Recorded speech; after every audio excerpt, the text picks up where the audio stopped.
Hello everybody, welcome back to HardReset.Info channel. In today's video, I'll show you how you can easily restore white balance settings to default on your ELGATO Facecam Pro.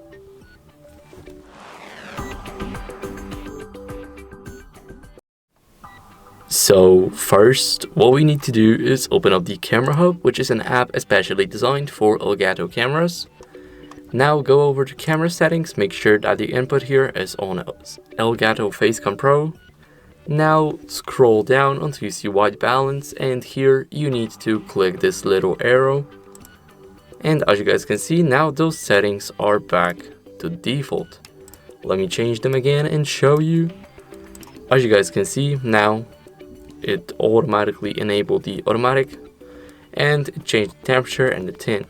So that would be it.